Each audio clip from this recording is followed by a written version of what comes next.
സമൂഹത്തിൻ്റെ നമ്മുടെ ഉള്ളിലെ നമ്മളെല്ലാവരും സ്വാംശീകരിച്ചിരിക്കുന്ന ചില വാല്യൂ സിസ്റ്റംസാണ്. അപ്പോൾ ഈ സ്വാംശീകരിച്ചിരിക്കുന്ന വാല്യൂ സിസ്റ്റത്തിനെ നമ്മൾ തിരിച്ചറിയണം.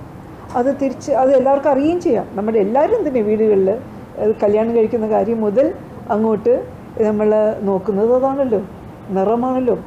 അഴകും നിറവും ഒക്കെ നമ്മൾ ഒരുമിച്ചാണല്ലോ നമ്മൾ കാണുന്നത്. മനസ്സ് കറുപ്പാണ് എന്ന് പറഞ്ഞാൽ എന്താ അർത്ഥം? നമ്മളുടെ ചിന്ത കറുപ്പാണ് എന്ന് പറഞ്ഞാൽ എന്താ അർത്ഥം? ഇതിൽ ഇപ്പം കറുപ്പ് നമ്മൾ വ്യാഖ്യാനിക്കുന്നത് എന്തോ വൃത്തികെട്ട സാധനമായിട്ടാണ്. അപ്പോൾ ഈ വൃത്തികേടല്ല കറുപ്പ്, വൃത്തിയാണത്. കേരളത്തിലായതുകൊണ്ട് ഇന്ന് ഞാനിങ്ങനെ ഒരു പോസ്റ്റ് ഇട്ടതുകൊണ്ട് എത്ര വലിയൊരു പ്രതികരണം ഉണ്ടായി. എത്ര പേര് എന്നെ ഇത് വിളിക്കുന്നു, ഇതിനെക്കുറിച്ച് സംസാരിക്കുന്നു, എത്ര പേര് ഇതുമായിട്ട് ഇപ്പം തുറന്ന് സംസാരിക്കാനായിട്ടുള്ള ചങ്കുറ്റമുള്ള ഒരു സമൂഹമായിട്ടാണ് ഞാൻ കേരളത്തിനെ കാണുന്നത്. അത് നമ്മുടെ നവകേരളത്തിൻ്റെ ഒരു പ്രത്യേകത തന്നെയാണ്.